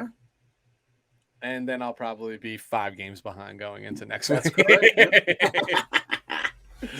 Oh, I do it to myself every week. All right, the New England Patriots at the New York Jets. I'm going Patriots, man. And let me tell you why I'm going Patriots. Brees Hall out. Huge part of their offense, explosive. I know they got Robinson, but he won't play this. He will be no impact this week. Yeah, and I really think that Billy Boy got embarrassed on national TV, and he's going to go in his bag and get something for the Jets to make sure they realize who they're messing with, type stuff. So I'm going Patriots. Yeah, I think this is I'm going Patriots too. I think this is a Zach Wilson sees ghosts types of game, right? When I go back to Sam Darnold, I think nobody takes kindly to being embarrassed on national TV. And then when you have someone like Bill Belichick's ilk, I just see this going south. And the Brees Hall loss is huge on all fronts with the way he's playing. So I'm going Patriots in this game as well too. Mm-hmm. All right. Pittsburgh Steelers at the Philadelphia Eagles, the Pennsylvania battle. Is it going to be a battle? You know where I'm going. Yeah. Eagles. Fly, Eagles. Stop it. I'll leave this room right now. I hate it, bro. I hate it so much, dude. I know too many of them. All right. Tennessee Titans at the Houston Texans. Titans. It's Titans. It's Titans all day. I don't even. Davis Mills is hitting the struggle bus as time goes on. The Commanders, the Washington Commanders, I want to call them the Washington football team, at the aforementioned Indianapolis Colts with Sam Ehlinger as your starting quarterback. Oh, man. I don't know if it matters because it's Taylor Heineke is the other guy. Can I say a tie? I mean, it's possible, right? Like, but there's no push here, right? If a tie happens, like that's a win, right? If it doesn't happen, it's a loss. I guess I have to go Commanders. Heineke has a little more starting experience than Ehlinger, and I'm sorry, I have to go Commanders here. Wow, I'm torn, and this is why I'm torn. In my experience, all right, so Washington's coming off of beating the Green Bay Packers, at home. So that's like Super Bowl win for these individuals. Mm-hmm. And there were things that looked good. And in my experience, usually that first game a backup quarterback plays, they tend to look good because the game plan is simplified. I don't think Frank Reich's going to put Ehlinger in a terrible spot and ask him to do too many things. So they'll reside on what they're good at. And usually backup quarterbacks go in. Like Sam Ellinger's got nothing to lose. Literally nothing to lose. Saw the same thing with Taylor Heineke when he first came in and took it forward. Bailey's at like these guys, like they have nothing to lose. Just go out and play the game. Go out and execute the game that's called. If you lose, nobody was expecting you to win anyway. I'm going Colts here, dude. Okay, I actually can see that too, but I will be a man of my word and stick with Washington. All right. 49ers at the Rams. You can go first. I'm going first. I'm taking the Rams, and this is not to just hedge my feelings. I know I've pulled this stunt before, but being Rams are coming off a bye. They've had a week to prepare for this. McVay knows what his record is against Kyle Shanahan in the regular season. But you've been saying this for 2 years now. And no, because they never play each other off the bye. I know, but like, I don't think there was anything that inspired. Like, listen, I don't think the Rams are the world beater Rams that they were last year by any means, right? Like, and the Super Bowl champions. I think they're a far cry from that, but I have not seen anything in the last 2 weeks from the 49ers that inspires me to think that they're going to win this football game. And I can't just rest on the Kyle Shanahan owns Sean McVay. Like, that's not enough, right? They still got to go out and play football. And then if the Kyle Shanahan owns McVay keeps this even for me, then what tilts the scales for the Rams is you've had an extra week to prepare for this game, a division game. How many games am I playing? I'm up 5 on you. You're up 4, I think. Hold on, let me go back to the notes here. You're up 4. So we have 2 different, and we have 2 different right now. Screw it. I'm going Niners, man. It's just that they. You know, you always talk me out of the Niners and the Rams. I always feel like they're going to win, and you did it last time to me, and I'm doing it again. More Christian McCaffrey, more wrinkles. I'm sorry. The offensive line of the Rams, if you want to call it that, it's non-existent. Running game has been non-existent. You think they're going to be able to – are they getting players on the offensive line that's going to change their running game in the week? I didn't see anything. Yeah. And I'm sorry. The Niners always play up, and they just match up well against the Rams. I'm going Niners. All right. Hope you're right. Hope I'm wrong. But I just can't. Like, there's nothing that inspires me over the last 2 weeks. There's just nothing that inspires me. And that's why they're going to win. Yeah, because they're going to come out. It makes no sense for them to win. And then next week, us and all the analysts will be like, this is a Super Bowl contender, right? Like, that's how what Shanahan does. Yeah, exactly. All right, New York Giants at Seattle Seahawks. I'll let you go first again. I'm going to take the Seahawks here. I have to in Seattle. It's in Seattle. It's in Seattle. That's the difference, right? Like, traveling across the country. Yes, Seattle just came off a big victory for sure, but I'd argue that the Giants have come off several big victories. Something has to give for one of these teams. I think Seattle's going to impose their will running the football. Yeah, I'm with the Giants. My strategy is kind of like roulette. It has to turn up black eventually, right? So, yeah. Meaning like I'm saying the Seahawks. Right. Then we get into Sunday night. Packers at Bills. I can just write us both in. Yeah, this is Bills. And then Monday night is the Bengals at Browns. Yeah, go Bengals. Bengals, yeah. I don't see how that plays out any other way. So after this week, Weston, you hypothetically could be right back in it or way out of it. Way out of it. Hopefully there's a fair balance in between. All right, Lou, we're gonna end like we do, or what like we have been. Give me I'm gonna allow you to take your victory lap. I'm gonna celebrate you here for a moment. You've been pretty incredible with your fantasy football nuggets over the last few weeks. So do not disappoint. Come with something for me. So, I'm 1-6 in our league, Weston, and I don't know how I'm pulling out all these fancy nuggets here, and obscure too, by the way, obscure. Yes. All right, so let's go down memory lane. Last week, I picked out Daniel Carlson, the kicker for the Raiders. I said he was coming off a bye. Make sure you get him. And once again, he had double-digit points. He's always had double-digit points outside of week 1. So that was a nice little victory for me. I had Wandell Robinson. He had 11 points, not bad. I also said Alan Lazard, and he was starting to do well. He had 11.5 points, but he left with a shoulder injury. So I was right with that. You cannot fault me when it comes to that. Once again, make sure you go pick up Kyron Williams. He just got off IR. He's practicing this week. Get him early before it's late. So that's one of I'm going to double down on that. So some other tidbits I have for this week. Greg Dulcich. I'm not sure if you remember, Weston, that when we covered our draft, NFL draft, he was one of my favorite players in the draft. I said he reminded me a lot like Dawson Knox. I go, that was his floor. His ceiling, I thought, was Mark Andrews. And he has that good yards after catch ability. If Russell Wilson plays, I definitely think it'll increase his stock. And he had 9 targets last game. Dialed Greg Dulcich up. I got him in our league, so yeah. All right. I like Dulcich. Based on our conversations and our evaluation of the draft, I carry him, and he's been stashed in several leagues. I'm just waiting for the opportune time to play him over Dawson Knox, Tyler Higbee, somebody along those lines. Timing just hasn't worked out just yet. He's on my taxi squad, so I haven't even called him up to the bigs yet. Just hanging on to him, but I get to hang on to him for years to come, so I'm excited about that.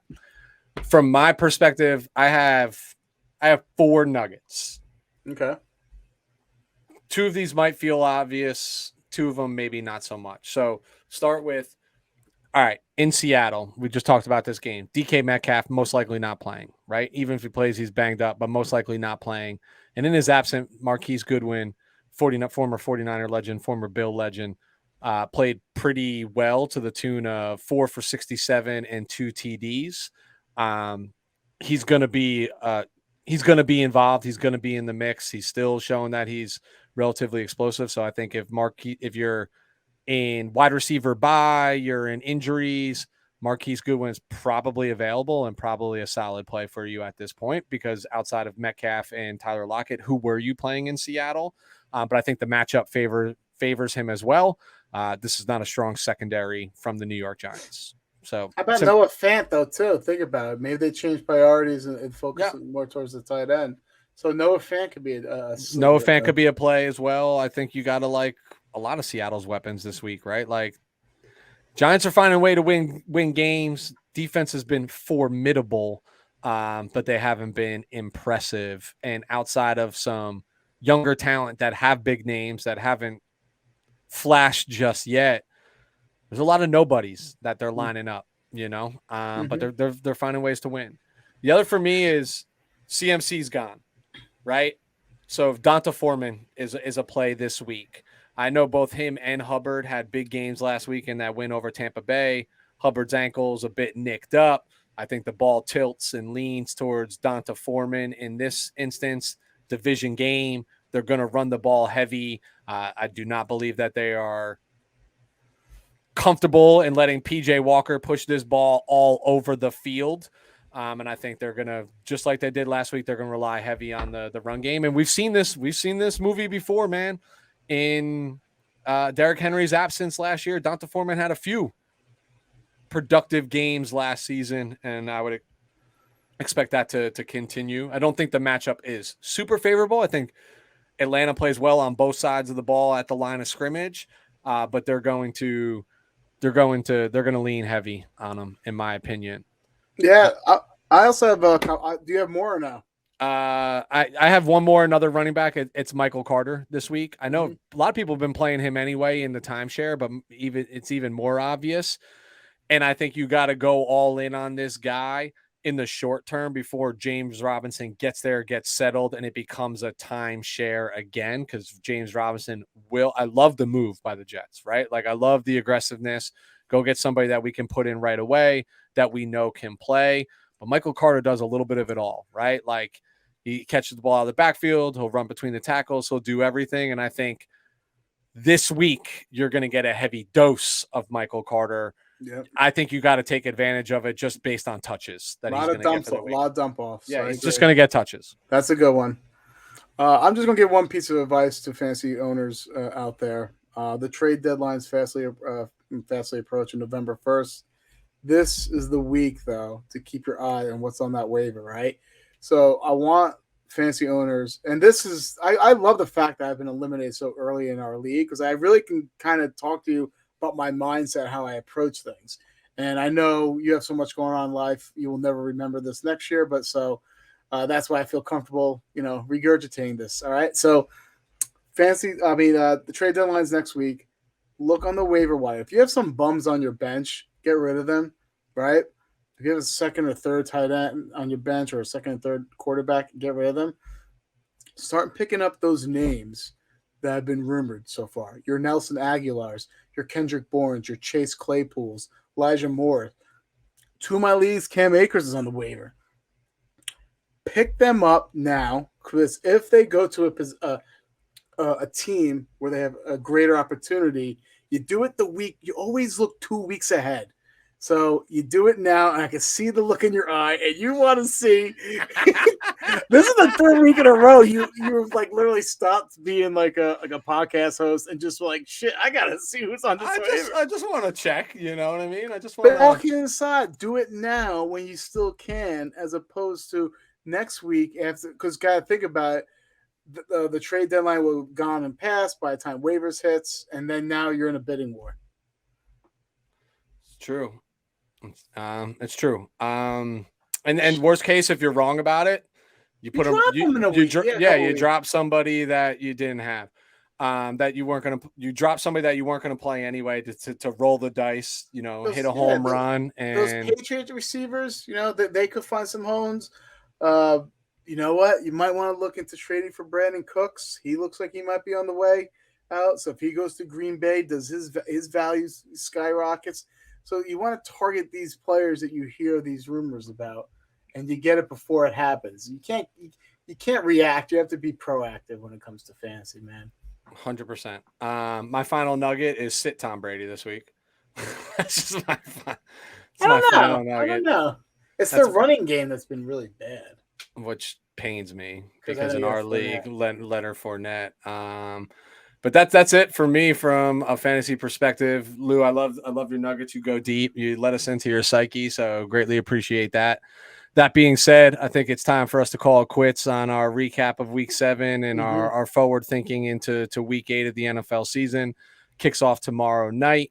Hopefully, we'll have this video live and ready for your consumption prior to that. That's my commitment. Back to the listeners to be able to get that done tomorrow. But Lou, let's end like we always do. Where can the audience find us? You can find us at WTF Pod NFL on Twitter and Instagram. And Weston, give a shout out to the YouTube page. On YouTube, we're talking football. That simple, that easy. Hit the like, hit the subscribe. Help us out. Again, I mentioned we do it all for you anyway, as the selfless individuals that we are. We're begging, we're pleading is what this comes down to. But what's the one, the old woman that used to for the ASC PCA or something with the these dogs are calling for you, or you get Sarah McLachlan. Yeah, so we gotta get Sarah McLachlan song. Just $1 a day, just a subscriber a day can really do a lot for Weston and I. Yeah, I mean, Lou and I are trying to quit jobs here, people. Let's get this shit in order, right? Like that's where we're trying to go with this.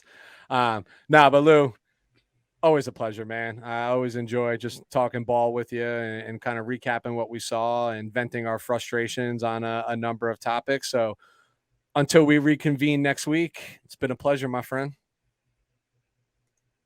Signing off.